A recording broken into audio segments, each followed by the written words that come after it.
शांता बूढ़ी और कांता बूढ़ी एक खाने के होटल की मालकिन हैं।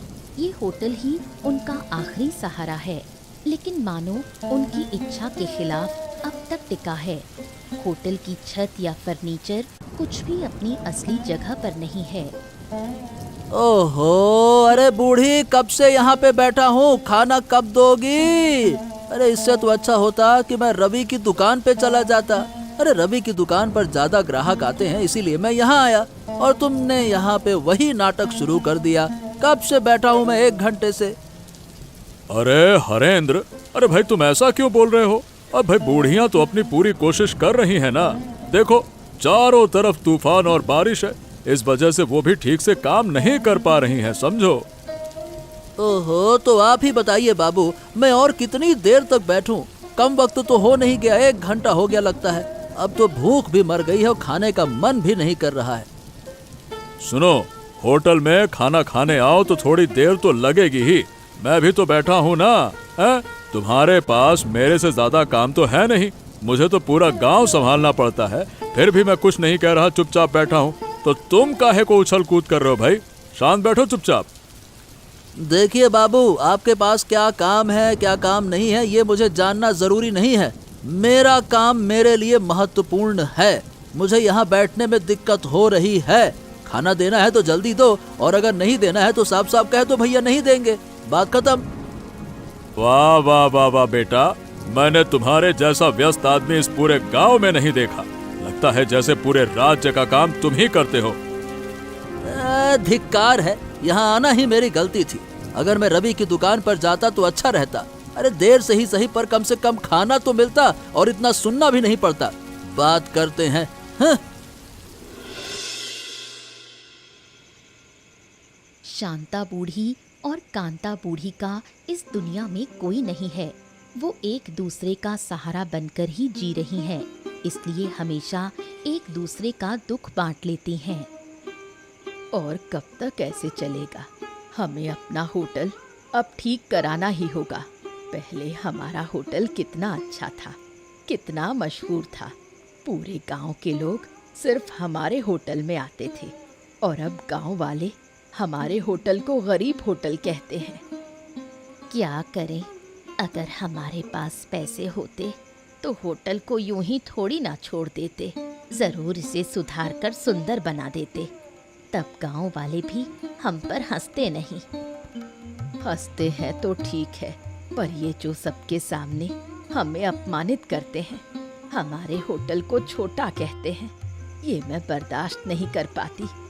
आज देखा ना, हरेंद्र कैसे चंद्रशेखर बाबू से हमारे होटल को लेकर बहस कर रहा था। अरे उसके बारे में क्या कहूँ, वो तो हमेशा लोगों के पीछे पड़ा रहता है। अच्छा हुआ कि चंद्रशेखर बाबू थे, नहीं तो हमें और सुना देता। रहने दे, उन बातों की चिंता मत कर। ये सब हमारे नसीब में लिखा ही है। हम चाहे कितनी मेहनत करें, ये सब तो सुनना ही होगा। हाँ, अब तो मान ही लिया है, जो किस्मत में है वही होगा। कितने दिन और जिएंगे, तब तक होटल चलाकर 2 पैसे कमा लेंगे, और मर जाएंगे तो भी ठीक है। ऊपर वाले ने हमें इतना सामर्थ्य तो दिया है कि खुद कमा ले, किसी के आगे हाथ फैलाने की जरूरत नहीं पड़ी। यही हमारे लिए बड़ी बात है। वैसे भी हमें दुख सुख मानकर ही जीना होगा। बिल्कुल सही कह रही हो तुम। दूसरी तरफ चंद्रशेखर बाबू का सहायक था रवि। बुढ़ियों के होटल के सामने ही उसका एक चमचमाता हुआ होटल था। टूटा फूटा होटल छोड़ गांव वाले सब रवि के होटल में ही जाते थे। देख रवि, अब मैं और बर्दाश्त नहीं कर सकता। आज भी चंद्रशेखर बाबू ने मुझे बूढ़ियों के सामने कितना सुनाया। जरूर बूढ़ियां बहुत खुश हुई होंगी। मैं ये सब किसी भी हालत में नहीं मानूंगा। शांत शांत शांत शांत। अरे भाई, मैंने तुम्हें कितनी बार तो कहा है कि उनका होटल बर्बाद कर दो ना। देखो, मैं हूँ चंद्रशेखर बाबू का सहायक, फिर भी बाबू कभी मेरे होटल में नहीं आते, हमेशा बूढ़ियों के होटल में ही खाने जाते हैं। अरे तो अब किया क्या जाए, ये बताओ। अरे मैं तो चाहता हूँ कि गांव का एक भी आदमी उन बूढ़ियों के होटल में ना जाए, सब मेरे होटल में आए। बस तुम लोग मेरी थोड़ी सी मदद कर दो, तुम्हारा भी बदला हो जाएगा, मेरा भी फायदा हो जाएगा, हैं? ठीक है, लेकिन ये बताओ करना क्या होगा, साफ साफ बताओ। देखो, हम एक काम करते हैं कि पूरे गांव में फैला देंगे कि बूढ़ियों का खाना अच्छा नहीं है, उनका चावल खाकर लोग बीमार हो जाते हैं। बस इससे क्या बड़ा फायदा होगा? फालतू बात करते हो, कुछ फायदा नहीं होगा। अरे रुको तो सही, देखो फिर तुम और मैं मिलकर उनके होटल की छत में छेद कर देंगे ताकि बारिश होते ही पानी होटल के अंदर गिरे, फिर वहां कोई नहीं जाएगा। हाँ, ये सही उपाय है। अभी जितने छेद हैं उससे और ज्यादा कर पाए तो बस समझो मजा ही आ जाएगा। हाँ, लेकिन रुको, इसी के साथ ही और भी उपाय है मेरे पास। जब वो चावल खरीद कर जाएंगे तो हम चोरी छुपे उस चावल में नकली पत्थर मिला देंगे, फिर गांव के लोग छी छी छी करेंगे और सब मेरे होटल की तरफ खींचे चले आएंगे। क्या कहते हो? उपाय तो तुम्हारा एकदम जबरदस्त है। ठीक है, तो काम शुरू कर देते हैं। अब और सहा नहीं जाता, मैं तो बदला लेकर रहूंगा। बात करती हैं बुढ़िया। अरे मत पूछो, इन बूढ़ियों का खाना तो दिन ब दिन खराब होता जा रहा है। सुना है गांव के लोग कहते हैं कि उनका चावल खाने से पेट खराब हो जाता है। और नहीं तो क्या, अरे भैया उनकी दाल इतनी पतली होती है कि जैसे आसमान में छुरी मारो तो जैसे बारिश की बूंदें गिरती हो। समझ ही नहीं आता कि कौन सा पानी है और कौन सा दाल है। बिल्कुल सही कहा तूने, मैं भी यही कहने वाला था। और सुन, उस दिन उनका बना एक रोटी मैं ले आया, कुत्ते को दिया तो कुत्ता रोटी खाकर सीधे दांत के डॉक्टर के पास चला गया। अरे ये क्या कह रहा है तू? वाह भाई वाह, मजा आ गया। कुत्ता गया दांतों के डॉक्टर के पास, डॉक्टर ने क्या कुत्ते को दूसरा दांत लगा दिया क्या? अरे कैसे लगाएगा, किसी और कुत्ते का दांत तो गिरा ही नहीं कि उसको इस कुत्ते के दांत की जगह फिट कर दे। वाह रे वाह भाई। अरे हंसा हंसा के मेरा पेट दुखा दिया तूने। चलो, इससे अच्छा तो भाई रवि के होटल चले। बूढ़ियों के होटल में अब मन नहीं करता जाने का, खाना दिन ब दिन खराब होता जा रहा है। अरे नहीं रे, नहीं नहीं नहीं, ऐसा नहीं है। मैं तो बस तुझसे मजाक कर रहा था। रवि के खाने से कहीं ज्यादा बेहतर है दोनों बुढ़ियों का खाना। गांव वाले बिना वजह उनका नाम बदनाम करते हैं, फालतू की बातें करते हैं। मैं तो बस तुझे ऐसे ही सुना रहा था, हंसी ठट्टा। हाँ, और अब वो बूढ़ियां बूढ़ी भी तो हो गई हैं, उन्हें होटल चलाने में भी दिक्कत होती है। ऊपर से सारा खाना बनाना, ग्राहक देखना सब अकेले करती हैं, तो थोड़ा बहुत गलती तो हो ही जाती है। वही तो, बिल्कुल सही कहा तूने। और अगर हम नहीं समझेंगे तो कौन समझेगा? इतने सालों से वो हमारी सेवा ही तो करती आई हैं। बिल्कुल सही कहा। अब भाई हम तो बूढ़ियों के होटल ही जाएंगे भाई, यही सही है।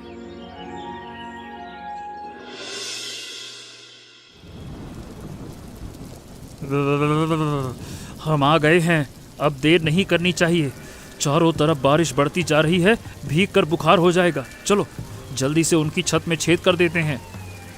हाँ हाँ दादा, चलो चलो, पहले मैं छत पर चढ़ता हूँ, फिर तुम आना। हैं?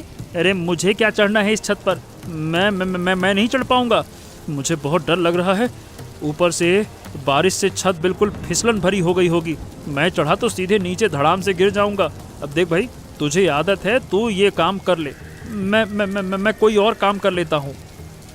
ओहो ठीक है दादा, ऐसा ही करो, फिर तो काम जल्दी निपट जाएगा। रुको मैं जाता हूँ।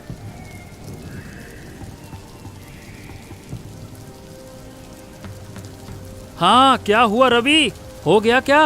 अरे इधर तो मेरा काम पूरा हो गया, तुम जल्दी करो, यहाँ से निकलना है। अरे बारिश बढ़ती जा रही है, ठंड भी लग रही है। अरे हाँ हाँ हाँ, थोड़ा वक्त दो, तुम्हारे जैसा आसान काम नहीं है मेरा। छत बहुत फिसलन भरी है, कितने साल से बदली ही नहीं, पता नहीं। पैर टिक ही नहीं रहे हैं। ओहो। अरे सुनो, सावधानी से करना, कहीं गिर मत जाना, वरना सब समझ जाएंगे कि हम बूढ़ियों के होटल का नुकसान करने आए थे। पकड़े जाएंगे, आराम से। अरे नहीं नहीं दादा, नहीं पकड़े जाएंगे। मैं संभल कर काम कर रहा हूँ, बस थोड़ा सा समय और। हाँ हाँ ठीक है, मैं इंतजार कर रहा हूँ। काम खत्म करके जल्दी नीचे आओ। दोनों बुढ़ियां अपना आखिरी सहारा खोकर हताश हो जाती हैं। वैसे भी होटल ठीक से नहीं चलता था, ऊपर से इतना नुकसान देखकर वो बहुत दुखी हो जाती हैं। हाय रे, अनर्थ हो गया। कल तक तो होटल ठीक ठाक था, अचानक इसकी छत कैसे टूट गई। मुझे लगता है कल रात आंधी बारिश में ज्यादा नुकसान हो गया, पुरानी छत और ज्यादा टूट गई। मुझे तो ऐसा नहीं लगता, मेरी समझ कहती है कि ये छत तो और कई महीने आराम से चल जाती। इतनी सी आंधी बारिश में छत कैसे गिर सकती है। हम तो रात को सोए थे, हमें क्या पता आंधी कितनी तेज थी। शायद उसी से हुआ होगा, इसके अलावा और कौन कर सकता है। और वैसे भी आंधी बारिश की रात में कौन जानबूझकर हमारी छत तोड़ेगा।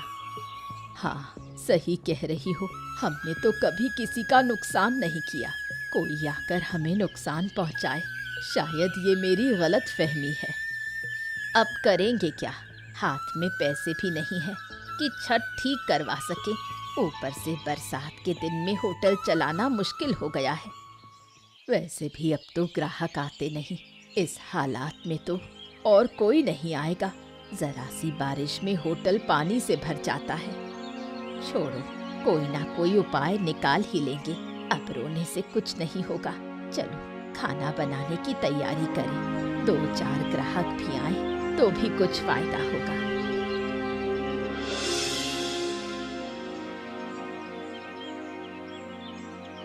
ओ बूढ़ियों, कहाँ हो? अरे आओ भाई, खाना परोस दो, मैं आ गया हूँ। अभी तक खाना तैयार नहीं है क्या? बाबू, आप आ गए। हम तो कब से खाना बनाकर बैठे हैं। गांव का कोई भी आदमी हमारे होटल नहीं आया। आप क्यों आए बाबू? अरे आश्चर्य, क्यों नहीं आता मैं? होटल खोला है तो मैं क्यों ना आऊं, क्यों ना खाऊं? कितने सालों से मैं तुम्हारे होटल का ग्राहक हूं। अगर मैं भी ना आऊं तो कैसा लगेगा, हैं? बात वैसी नहीं है बाबू। पहले होटल और अब का होटल, दोनों में बहुत फर्क है। देख तो रहे हैं पानी और कीचड़ से हाल क्या हो गया है। लोग बैठ भी नहीं सकते, आप कैसे खाएंगे? सुनो बूढ़ी, मैं अकेला खाकर 10 लोगों के पैसे देने की ताकत रखता हूँ। तो अगर अकेला भी खाऊं तो तुम्हारा गुजारा चलता रहेगा। मैं तुम्हारे होटल के अलावा कहीं और खाना खाऊंगा ही नहीं। अगर तुम होटल बंद कर दोगी ना तो तुम मेरे घर आकर पकाकर मुझे दोगी। आपका बहुत बहुत धन्यवाद बाबू। हमने तो सोचा था होटल टूटते ही हमारी जिंदगी खत्म हो जाएगी। हाँ हाँ हाँ, चिंता ना करो, मैं हूँ ना। जब तक मैं हूँ तुम्हारा होटल मैं डूबने नहीं दूंगा। चलो मैं देखता हूँ कि क्या किया जा सकता है। जो भी करूँगा तुम्हारे भले के लिए करूँगा। आपकी बातों से हमें बहुत सहारा मिला। आप बैठिए, हम खाना लेकर आते हैं। लेकिन एक बात, आज आपसे पैसे नहीं लेंगे। अरे नहीं नहीं भाई, ऐसा मत कहो। आज तो तुम्हें कोई ग्राहक भी नहीं मिला, इसलिए मैं आज अकेला ही 10 लोगों के पैसे दूंगा। बस ठीक है। इसके बाद कुछ दिन बीत गए। गांव के सभी लोगों ने रवि की दुकान पर जाना शुरू कर दिया। लेकिन रवि की दुकान का खाना खाकर गांव वाले लगातार बीमार होने लगे। गांव वाले न्याय के लिए पहुंचे चंद्रशेखर बाबू के पास। अरे बाबू, मेरा सौभाग्य कि मेरे इस व्यापार में पहली बार आप मेरी दुकान पर आए हैं। आइए ना बाबू, आइए आइए, बैठिए बैठिए बैठिए। मैं यहाँ ना बैठने आया हूँ और ना ही तेरे खाने को खाने आया हूँ। तेरे खिलाफ मेरे पास शिकायत आई है। गांव वालों ने तेरे खिलाफ न्याय मांगा है। तेरी वजह से गांव वाले बीमार पड़ रहे हैं। मेरी वजह से ये आप क्या कह रहे हैं बाबू? मैं सच कह रहा हूँ। गांव वाले गवाह हैं, उन्होंने तेरी दुकान का खाना खाकर बीमारी पाई है। तू अपने खाने में क्या गड़बड़ कर रहा है रे? क्या बात कर रहे हैं बाबू? इतने सालों से व्यापार कर रहा हूँ, कभी गांव वालों ने मेरे खिलाफ कुछ भी बुरा कहा है क्या? नहीं कहा ना। मुझे पूरा यकीन है कि ये किसी की साजिश है या उन्होंने कुछ और खाया होगा जिससे गड़बड़ हुई होगी। मेरी दुकान के खाने से तो गड़बड़ हो ही नहीं सकती। ओ, अब ये सब बातें करके कोई फायदा नहीं है। मेरे पास शिकायत आई है तो मुझे न्याय करना ही होगा। अरे बाबू, शिकायत आई है तो कोई सबूत भी तो होना चाहिए ना। कोई सबूत नहीं है कि मेरे खाने के बाद ही गड़बड़ हुई है।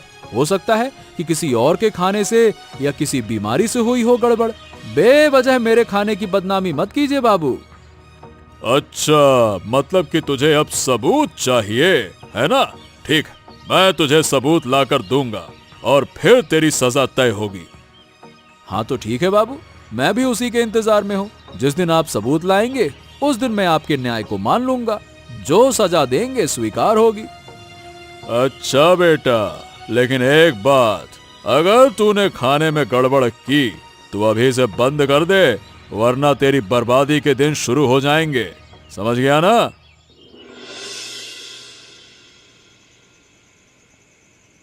मैंने तुम्हें कितनी बार मना किया था कि उल्टे सीधे रास्ते में पैसे खर्च मत करो। तुमने मेरी बात नहीं मानी।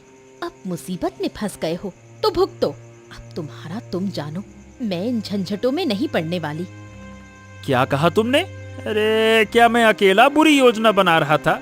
तुमने मेरे साथ मिलकर योजना बनाई थी, तब तो कुछ ना बोली। अब मेरे साथ झगड़ने आ गई हो, हैं? चुप रहो तुम। मैं किसी योजना में नहीं थी। तुम लोगों ने खुद ही योजना बनाई, खुद ही काम किया। इतने सारे चावल में कंकड़ मिलाने के लिए कितने कंकड़ अलग से खरीदने पड़े? बताओ क्यों? रास्ते में पड़े हुए कंकड़ मिला देते। तुम पागल वागल हो गई हो क्या? सड़क पर पड़े कंकड़ मिलाते तो सब तुरंत समझ जाते। अभी जो हमने मिलाया है वो चावल में बिल्कुल घुल गया है, खाने वाले को पता ही नहीं चलेगा। तो फिर क्या? मुझे अब कुछ नहीं कहना। तुम्हें जैसे रहना है तुम वैसे रहो, मुझे जैसे रहना है मैं वैसे रहूंगी। तुम्हारे इन झगड़ों में मैं नहीं पड़ने वाली। कितने पैसे बर्बाद कर दिए। अब तो उधार वाले बार बार पैसे मांगने घर पर आ रहे हैं। असल में क्या है, 2-4 दिन समझा बुझा कर रखो।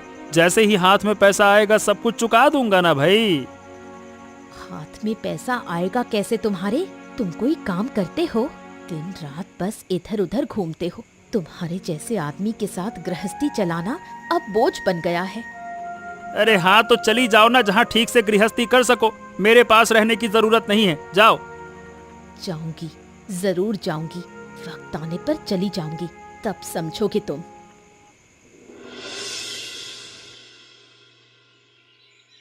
अरे भाई, जो भी कहो, बूढ़ियों के होटल का खाना ठीक ही था। इतने सालों से बूढ़ियों के होटल में खाते आ रहे हैं, कभी कोई दिक्कत नहीं हुई। हम तो बस मजाक में उनके लिए मजाक उड़ाते थे।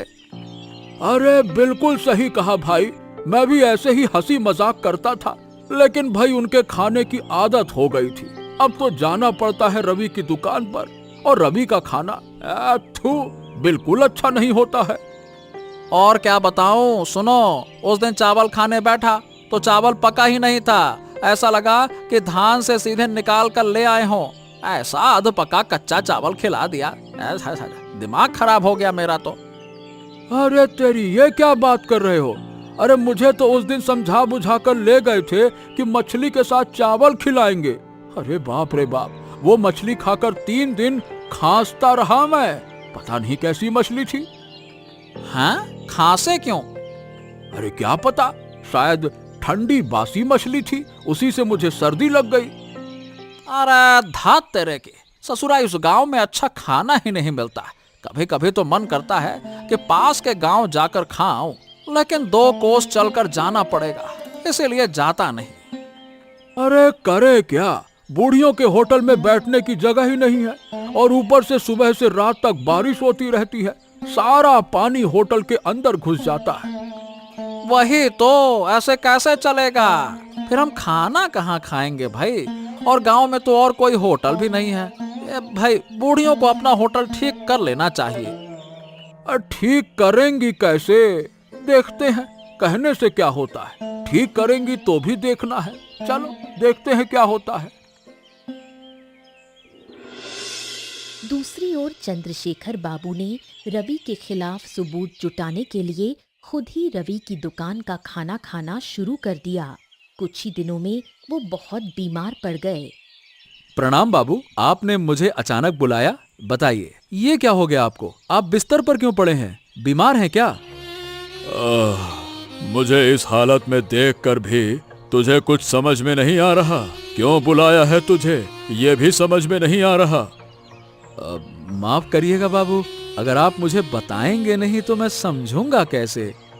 अरे क्यों नहीं समझेगा, तेरी दुकान का खाना खाकर ही तो आज मेरी ये हालत हो गई है।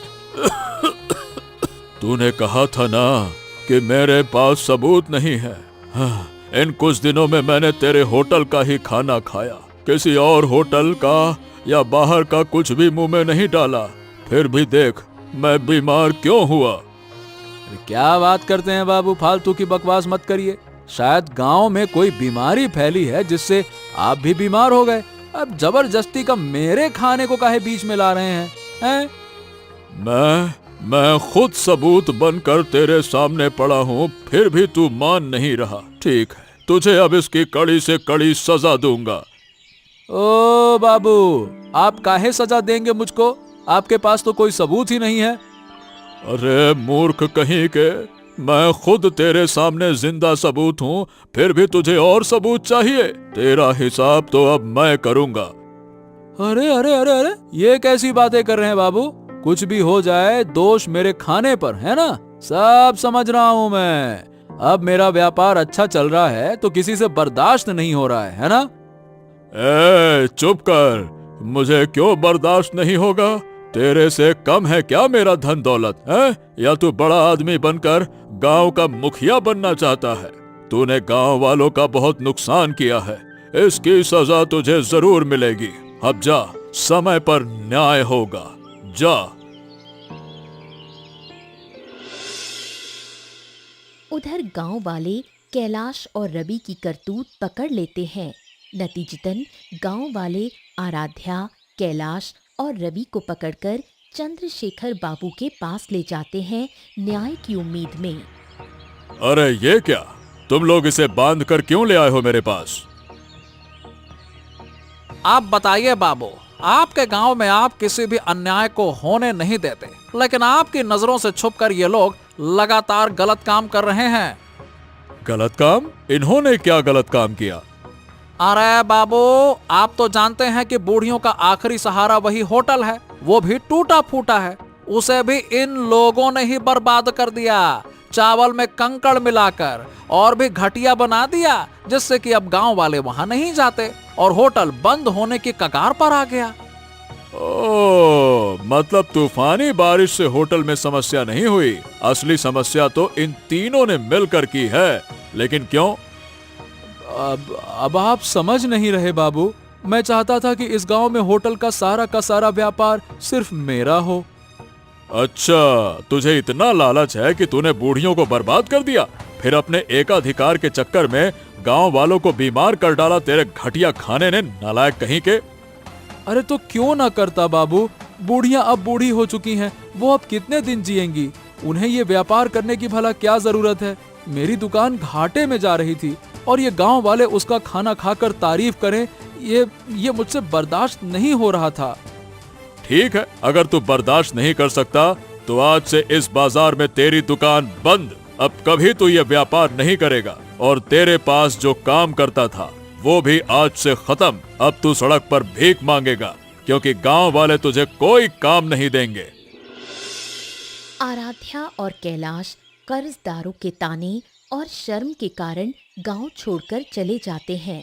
दूसरी ओर चंद्रशेखर बाबू रवि को पकड़कर उसका सारा पैसा छीनकर गांव वालों में बांट देते हैं।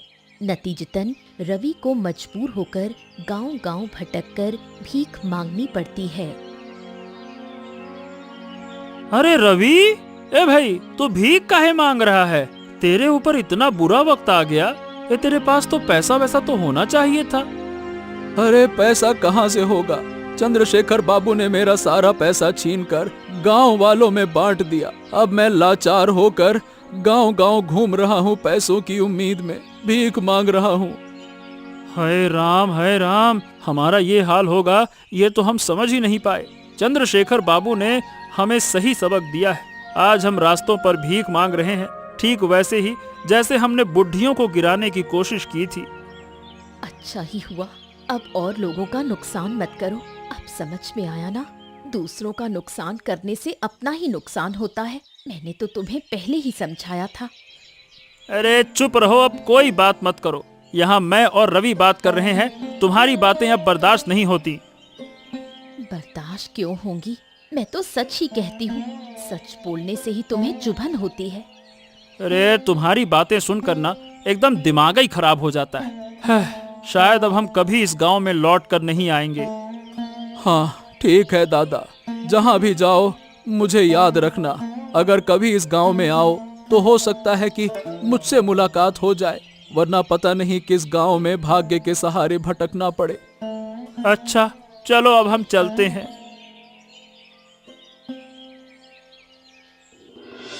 अरे बाबू, आइए आइए, बहुत दिनों बाद आपको देखा। हमने तो सोचा था कि आप अब हमारे होटल में आएंगे ही नहीं। अरे कैसे आता बूढ़ी, तुम्हें तो कुछ पता ही नहीं है। तुम्हारे होटल की छत गिराने के पीछे बारिश नहीं, कैलाश और रवि का हाथ था। मैंने सबूत निकालकर उन्हें सजा दी और तुम्हें वापस तुम्हारे होटल में लौटा लाया। क्या कह रहे हैं बाबू? हमने तो उनका कभी कुछ नहीं बिगाड़ा।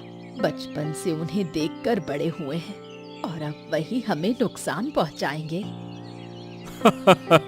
अरे खैर वो सब छोड़ो।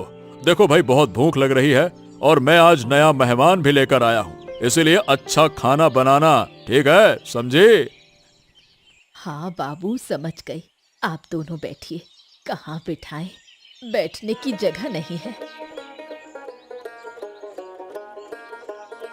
अरे वाह वाह वाह वाह वाह वाह चंद्रशेखर बाबू, आपने बिल्कुल सही कहा था। आपने जो कहा था उससे भी 2 गुना मजा आया। बहुत दिनों से ऐसा खाना नहीं खाया था। सुना बूढ़ियों, तुम्हारे खाने की तारीफ हमारे मेहमान भी कर रहे हैं। ये मेहमान खाने की क्वालिटी अच्छी तरह से समझते हैं। बस आपको अच्छा लगा, यही हमारे लिए काफी है। यही हमें खुशी देता है। देख रहे हो दादा, ये होटल पहले बहुत मशहूर था, लेकिन धीरे धीरे हालात ऐसे हो गए कि अब ये होटल चलता ही नहीं है। अरे तो कोई बात नहीं, आप चिंता मत कीजिए। अब मैं आ गया हूँ, इस होटल को नए रूप में सजाकर ही जाऊंगा। बूढ़ियों का आखिरी सहारा फिर से उनके हाथ में लौटाऊंगा। अरे वाह, मैं भी लंबे समय से यही सोच रहा था, लेकिन कर नहीं पाया। अब आप मदद कर रहे हैं तो दोनों मिलकर मदद करेंगे। हाँ, मैं बिल्कुल तैयार हूँ, आप बस काम शुरू करवा दीजिए। आखिरकार चंद्रशेखर बाबू और मेहमान की मदद से दोनों बुढ़ियां अपने गरीब होटल की मरम्मत करती हैं। खुशी में वो पूरे गांव को न्योता देकर खिलाती हैं। क्यों बूढ़ियों, अब तो खुश हो ना? बहुत खुश है बाबू। आपकी मदद से हमारा ये गरीब होटल फिर से खड़ा हो गया। अब हमें कोई चिंता नहीं। अब हम गांव के गरीब लोगों को भी मुफ्त में खाना खिलाएंगे।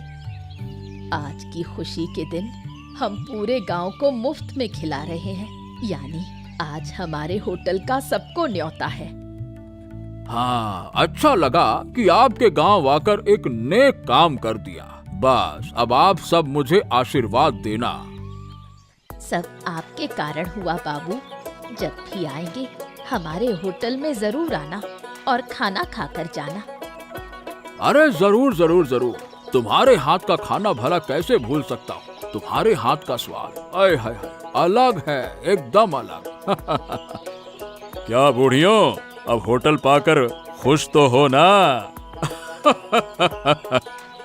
बिल्कुल खुश है बाबू। हमारा ये पुराना होटल जिंदगी भर गरीब होटल नाम से ही गांव में मशहूर रहेगा। और गांव के जितने भी असहाय लोग हैं उनके लिए यहाँ का खाना हमेशा मुफ्त होगा, हर समय। अरे वाह वाह, तुमने अच्छा फैसला लिया। गांव के साथ रहने और सेवा करने के लिए तुम्हारा बहुत बहुत धन्यवाद। ऐसे ही मजेदार मजेदार किस्से देखने के लिए हमारे चैनल को सब्सक्राइब करना मत भूलिएगा।